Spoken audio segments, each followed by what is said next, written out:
नमस्कार। अगर किसी के साथ अन्याय होता है तो उसे लगता है कि कोर्ट जाएगा और उसको वहाँ से न्याय मिल जाएगा, लेकिन अभी जो सर्वोच्च अदालत है देश की, जो अंतिम पायदान है, उसका फैसला जो केजरीवाल को लेकर आया तो तमाम कानूनविद, बुद्धिजीवी, पत्रकार और आम जनता भौचक रह गई है, क्योंकि जो संभव ही नहीं था वो हो गया। कोर्ट में जब कोई केस दायर होता है तो एफआईआर होती है, धाराएं लगती हैं, साथ में जो आरोपी होता है वो भी कुछ अपनी तरफ से प्रे करता है और कुछ रियायत मांगता है। लेकिन ये विचित्र केस ऐसा हुआ जो आज तक कभी सुप्रीम कोर्ट में संभव नहीं था, वो कर दिखाया, और वो भी इस अंदाज में कि मेरी मर्जी। जबकि तानाशाही के आरोप वर्तमान सरकार के मुखिया मोदी पर लगते हैं, लेकिन कोर्ट ने जो एक रवैया अख्तियार किया और जो फैसला सुना दिया वो इतना विचित्र है कि मेरी मर्जी से भी 2 कदम आगे, क्योंकि वो कानून के दायरे में बंधे रहते हैं, लेकिन कानून तो इसमें कहीं दूर दूर तक दिखाई नहीं दिया। आप ध्यान करो कि ये सब क्यों और कैसे हो गया। ऐसा नहीं कि ये सब अचानक हो गया। केजरीवाल एक ऐसे मुख्यमंत्री हैं जो इस देश के चर्चित मुख्यमंत्रियों में सबसे छोटे मुख्यमंत्री कहलाएंगे। एक शहर के मुख्यमंत्री हैं, हालांकि प्रदेश का दर्जा मिला हुआ है, लेकिन वो पूर्णतः स्वतंत्र नहीं है। उसमें बहुत सारे अधिकार एलजी के पास होते हैं, केजरीवाल के पास नहीं है। बावजूद इसके जब केजरीवाल को 9 समन जारी किए गए ईडी के द्वारा, वो गए नहीं, और हाई कोर्ट में जब सबूत दिखाए ईडी ने, तो ईडी ने केजरीवाल को गिरफ्तारी करने का एक तरह से सिग्नल दिया। इतने पुख्ता सबूत थे, उन्हें अरेस्ट किया गया, और तब से वकीलों की फौज रात दिन लोअर कोर्ट, हाई कोर्ट और सुप्रीम कोर्ट में ही लगी हुई थी। तो इसके बाद आपको ये ध्यान आना चाहिए कि केजरीवाल के ऊपर एलजी ने एनआईए के द्वारा जांच करने की बात की, यानी आतंकवाद की। एक आदमी के ऊपर भ्रष्टाचार के जितने भी तरह के आरोप हो सकते हैं वो सब लगे हुए हैं। साथ में आतंकवाद से, यानी उनसे फंडिंग लेना, मतलब आतंकवादी वो व्यक्ति हो गया। कहीं न कहीं आतंक के लिंक कई तरह के होते हैं। जैसे नक्सल होते तो अर्बन नक्सल उनसे ज़्यादा खतरनाक होते, वो थिंक टैंक होते हैं, वो ब्रेन होते हैं। केजरीवाल पे जब भी कोई आरोप लगा उसने नकारा नहीं, केवल पलट के अपने को कट्टर ईमानदार बोला। आतंकवाद के लिए भी जब कुमार विश्वास ने आरोप लगाया था तो उसने नकारा नहीं, अपने को स्वीट आतंकवादी बोला था कि हम इतने काम करते हैं, अगर हम हैं तो फिर हम तो स्वीट आतंकवादी कहलाएंगे। तो आप ये अनुमान लगा लो, जब ये केजरीवाल को कोर्ट के इशारे पर ही गिरफ्तार किया गया था, सबूतों के आधार पर, पुख्ता सबूत के आधार पर, उसके बाद जर्मनी, अमेरिका, यूएनओ, तमाम दुनिया के बड़े बड़े चैनल और पत्रकार देश विदेश के सब लग गए थे, जैसे कोई बहुत अजीबोगरीब घटना हो गई हो। ऐसी चर्चा बाकी लोगों के लिए तो नहीं। स्वयंभू लालू यादव अपनी पार्टी के सर्वे सर्वा और बड़े राज्य के मुख्यमंत्री, जयललिता बड़े राज्य के मुख्यमंत्री अपनी पार्टी के स्वयंभू, हेमंत सोरेन झारखंड, दिल्ली से कहीं बहुत बड़ा राज्य, उसके मुख्यमंत्री अपनी पार्टी के मुखिया, लेकिन उनके अरेस्ट होने पर तक कहीं विदेशों से कोई चूं तक नहीं हुई। आखिर केजरीवाल में क्या खास बात है? खास बात यह है कि केजरीवाल के पास जो, एक तो उसके पास दिमाग, वो इनकम टैक्स का आदमी, उसने भ्रष्टाचार के सारे कीर्तिमानों को ध्वस्त करके एक कीर्तिमान गढ़े। हजारों हजार करोड़ का उसने माल बनाया, विदेशों से फंडिंग कराई, जब आतंकवादी से ले रहा तो और तरह तरह से जो भारत के दुश्मन उनसे भी ले रहा। अब सवाल एक बार बार पैदा होता है कि वो पैसा तो बरामद नहीं हुई, चवन्नी भी बरामद नहीं हुई, हालांकि चवन्नी तो चलन से बाहर है। तो हमने आपको पिछले वीडियो में बताया था, फिर क्लियर कर देते हैं कि केजरीवाल का, हालांकि गोवा में जो मनी ट्रेल मिली है वो वो भी पर्याप्त है सज़ा दिलाने के लिए, क्योंकि चोरी में से मान लिया 100 किलो सोना चोरी हुआ है और उसमें से परफेक्टली अगर 100 ग्राम सोना भी मिल जाएगा चोर के द्वारा तो ये तो प्रूव हो गया चोरी इसी ने की। तो गोवा में जो 25 करोड़ की मनी ट्रेल हुई है चुनाव के टाइम में, ये तो प्रूव हो गया कि चुनाव के लिए करता है। और मज़ेदार बात देखो, वो भ्रष्टाचार के इतने गंभीर आरोप लगे हुए हैं, ईडी बोल रही पुख्ता सबूत हैं, और उसके बाद भी चुनाव में ही उसको अंतरिम जमानत कोर्ट तब दे देता है जबकि उसने उस केस के लिए कि वो ये अवैध है हमारी गिरफ्तारी, सुप्रीम कोर्ट में इस प्रे को लेके गया, लेकिन सुप्रीम कोर्ट ने अपनी तरफ से दरिया दिली दिखाई और अंतरिम जमानत दे दी। ये इस केस में विचित्रता है। जहाँ तक सुप्रीम कोर्ट के ऊपर उंगली उठाने और आलोचना की बात है, तो देखिए जनता को सब पर उंगली उठाने का हक है, और ये वही सुप्रीम कोर्ट है जो कि जेएनयू में नारे लगते हैं अफजल हम शर्मिंदा हैं तेरे कातिल जिंदा हैं, तो सुप्रीम कोर्ट उन पर तो कोई कार्रवाई ढेलेवर की नहीं कर पाई। प्रशांत भूषण जिन्होंने कोर्ट की अवमानना की, प्रूव हुआ, सुप्रीम कोर्ट गुहार लगाती रही कि माफ़ी मांग लो, उसने बोला नहीं मांगते। तो लंबे समय के बाद, महीनों मान मनोवल के बाद में आखिरकार 1 रुपया जुर्माना, ये सुप्रीम कोर्ट ने अपनी मानहानि की कीमत लगाई।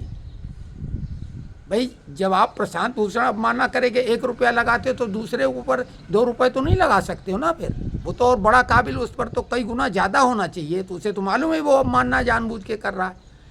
अब इसमें मामला होता कि आखिरकार जजों ने ऐसा क्यों किया। बहुत सरल सा जवाब है। देखिए ट्रैप जो होता है यानी जाल, पक्षियों को पकड़ने के लिए, जंगली जानवरों को पकड़ने के लिए पहले बहलिए शिकारी ये ट्रैप करते थे, लेकिन ज़माना बदल गया, हाईटेक ज़माना है, एआई आ गया, डीप फेक आ गया, बहुत कुछ आ गया, तो जजों को भी ट्रैप करना कोई बहुत बड़ी बात नहीं। हनी ट्रैप है, उनका मान मर्दन के लिए कुछ बना के उनके सामने प्रस्तुत करना। मनी ट्रैप है, अब मनी ट्रैप का मतलब समझ लो, अशोक गहलोत ने मुख्यमंत्री रहते हुए कहा था कि कोर्ट के फैसले मैनेज होते हैं, और ये दुनिया जानती कि सबसे ज़्यादा भ्रष्टाचार तो कोर्ट कचहरी में ही है। जो सबसे निचले पायदान पे तहसील शुरू होती है वो भी एक कोर्ट का ही एक छोटा रूप है। फिर लोअर कोर्ट जो होते हैं, जिसमें सेशन कोर्ट, डिस्ट्रिक्ट कोर्ट वगैरह, सभी को मालूम डंके की चोट पे खुलेआम भ्रष्टाचार होता है, तो वो क्या न्याय देंगे। अब सुप्रीम कोर्ट का जब ये फैसला आया है तो इसमें कैसे ये कोई कह सकता है कि ये फेयर हुआ, कानून की किताब के बाहर का फैसला है। सभी अचंभित हैं। जो आशुतोष अपने को बहुत महाज्ञानी पत्रकार, नेता और जाने क्या क्या मानते हैं, उन्होंने भी बोला था सुप्रीम कोर्ट कोई राहत नहीं दे पाएगी, मेरिट के आधार पर तो कोई बनता नहीं था। तो जब मनमर्जी से बिना प्रे के अंतरिम जमानत मिली है तो इसमें तो खेल बड़ा है। हालांकि इस बड़े खेल में भी कुछ दिक्कतें हो जाती हैं। केजरीवाल जब लगातार ये लगे थे कि ये अवैध केस है, हमारी गिरफ्तारी अवैध है, तो अंतरिम जमानत उन्हें जो दी गई है और उन्होंने स्वीकारी है, तो अब वो आरोपी पुख्तगी के साथ खुद हो गए, क्योंकि आरोप में ही उसमें जमानत मिली हुई। राहुल सोनिया भी जमानत पे बाहर हैं। राहुल तो सजा याफ्ता भी 2 साल के हैं, उस पर सजा उनकी फिलहाल रोक के उनकी सदस्यता बहाली की गई, लेकिन सदस्यता रद्द नहीं की सुप्रीम कोर्ट ने, सजा रद्द नहीं की है। तो देखिए ये जो मामला इतना सीधा नहीं। अब एक बहुत बड़ा सवाल आता है कि 25 करोड़ या 150 करोड़ इधर उधर हैं, अभी छापे में भी करोड़ों रुपए मिले थे, लेकिन मेन बात क्या है कि ये पैसे का हमने क्लियर कट बताया था कि ये जो आदान प्रदान है, हवाला वाला पुरानी बात हो गई, बैलगाड़ी युग की बात। अब आज जो है रॉकेट युग में बैलगाड़ी नहीं चलती है, अब तो बहुत फास्ट चीज़ें आ गई, साइकिल, मोटरसाइकिल, कार, हेलीकॉप्टर और जेट विमान वाला दौर है। तो जो काम पहले दिनों में होता तो वो मिनटों में होने लगा है। तो कुल मिला के इस समय लेन देन का एक सबसे आसान तरीका है क्रिप्टो करेंसी। ध्यान से सुनो जो लोग नहीं जानते हैं, अकल के घोड़े दौड़ाते रहते हैं और आप वाले जो बोलते हैं। क्रिप्टो करेंसी के लेन देन को कोई ताकत दुनिया की नहीं ट्रेस कर सकती है। क्रिप्टो करेंसी एक सामान्य से छोटे से मोबाइल में 8000 के मोबाइल से किसी देश को खरीदने लायक छोटे मोटे देश को खरीद लो, इतनी कीमत की क्रिप्टो उस फोन में आ सकती है। और ये क्रिप्टो है ही उसी काम के लिए। जो डार्क नेट की दुनिया है, जिसमें बड़े बड़े अपराधियों, बड़ी बड़ी जो सुपारियां दी जाती बहुत बड़े लोगों के लिए, तो वो डार्क नेट का काम है। और क्रिप्टो जो ब्लॉकचेन आधारित है, उसको ट्रेस नहीं किया जा सकता। उसका मेन सर्वर कहाँ है, कौन है उसका जन्मदाता, कौन उसको हैंडल कर रहा, कुछ नहीं पता लगेगा। तो केजरीवाल के 4 फ़ोन जो ईडी के कब्जे में है, एप्पल उसने पासवर्ड बताया नहीं, हमने बोला था, उन फ़ोनों के द्वारा क्रिप्टो का आदान प्रदान कहीं भी हो सकता। फ़ोन को नष्ट भी कर दो, ईडी जब्त करे रहे, कोई फ़र्क नहीं। केजरीवाल अगर किसी को पासवर्ड बता देगा बैलेट का, तो वो कर लेगा अपना। सुनीता केजरीवाल से मिल ही रही थी। और केजरीवाल अब खुद बाहर आ गया, तो अब वो रास्ता प्रशस्त हो गया है। बाहर का जो George Soros, China, Pakistan, Germany, America जो पैसा केजरीवाल को क्रिप्टो के द्वारा भेजेगा, उसके फ़ोन में सीधे ही आ जाएगा। फ़ोन कोई दूसरा अगर उसका वो जब्त भी कर लो तो कोई फ़र्क नहीं, वो पासवर्ड बताएगा नहीं, दूसरे के किसी काम का नहीं। वो किसी भी दूसरे मोबाइल से, कंप्यूटर से उसका लेन देन कर सकता है, दुनिया के किसी भी देश में जाके कर सकता है। क्रिप्टो में ये है कि ब्लैक मनी जो है उसको स्विस बैंक, फलाना ठिकाना, टैक्स हेवन वाली कंट्री में या जगह में जाके वो करते थे। अब इसमें क्रिप्टो में तो ऐसा कुछ है नहीं, वो तो साथ ही में रहती है। केवल एक पासवर्ड की ज़रूरत है बस, और वो अपने ही पास मोबाइल में रहेगी। और मोबाइल उस मोबाइल में नहीं, वो तो हवा में है। वो किसी भी मोबाइल से, किसी भी कंप्यूटर से वो व्यक्ति कर सकता है। तो ये है चक्कर। अब इसमें जज साहब खुद बताएं कि उनका क्या है। अब ऐसी स्थिति जो बन गई है, जज साहब के ऊपर महाभियोग चलाया जाना चाहिए। हमारी जनता की, जो हमारी जैसी जनता है, थोड़ी प्रबुद्ध, क्योंकि हम इतना तो बोलते हैं कि अगर कोई हमारी बात को खारिज करे, हमसे पहले बहस करे। हमारे ऊपर अगर कोई मानहानि करेगा तो पहले बहस करेगा ना, हम प्रूव करेंगे कि हम जो बोल रहे हैं सही। तो इन जजों के ऊपर तो महाभियोग बनता है, बिल्कुल, इसमें कोई दो राय नहीं। जिस चीज़ की प्रे नहीं की, प्रार्थना नहीं की गई है आरोपी के द्वारा, और आपने वो अपने आप सजा के दे दी, जबकि इसके पहले कविता की आपने अर्जी खारिज की, जमानत की। और केजरीवाल के लिए तरह तरह से रूप बदल के उनके लोग हाई कोर्ट से गुहार लगाते रहे। हाई कोर्ट ने जुर्माना लगा दिया, भयंकर टिप्पणी की कि ऐसे तो दाऊद इब्राहिम भी चुनाव लड़ेगा और बोलेगा हमें बाहर रिहा करो चुनाव प्रचार के लिए, या जेल से मौका दो वीडियो कॉन्फ्रेंसिंग के द्वारा। तो हाई कोर्ट के जज क्या जज नहीं है? इतनी सख्त टिप्पणी के बाद, और फिर एनआईए जांच कर रही है आतंकवाद के आरोप की, ऐसे व्यक्ति को बाहर छोड़ देना, तो वो जो गवाह हैं उनकी औकात क्या है? गवाहों की कोई कितनी सुरक्षा, उनके सारे रिश्तेदारों को सुरक्षा तो नहीं देगी। ऐसे ही जज टाइप में आएंगे, एक तरफ पैसे का लालच और दूसरी तरफ जान माल की खतरा। एक जज की सुरक्षा हो सकती है, उनके तमाम रिश्तेदार प्रियजनों को तो नहीं दे सकते। उनके बच्चे कहाँ कहाँ पढ़ लिख रहे हैं, इनके तो बच्चे बाहर होते हैं। और जब इसका इंटरनेशनली कनेक्शन है आतंकवाद का, तो फिर कैसे किया जाएगा? अब रही बात कि जॉर्ज सोरोस जैसे और चाइना, जिनको बैकफुट पे ले आए, चाइना की पूरी इंडस्ट्री भारत में आ रही, ऐसे में तो ये हो गया है कि ये सब जी जान लगाए पड़े हैं। जॉर्ज सोरोस ने तो कसम ही खाई थी, वो पैसा काम कर रहा हो, पैसे से क्या नहीं हो सकता है। अब सवाल ये होता है कि एक तरफ ये ऐसे फैसले लिए जाते हैं, दूसरी तरफ मनीष कश्यप जैसे लोगों को आप समझो एनएसए लगा था, सुप्रीम कोर्ट तक गुहार लगाई गई थी, और कपिल सिब्बल के कहने पे उसको जमानत नहीं मिल रही थी। उसकी माँ थी, एक सैनिक का, उसका खानदानी मतलब उसके फादर सैनिक थे, जिन्होंने देश के लिए लड़ाई लड़ी। और ऐसे व्यक्ति को कोई भी उसके ऊपर ऐसा गंभीर आरोप नहीं, आखिरकार वो छूट गया। तब सुप्रीम कोर्ट कहाँ चला गया था?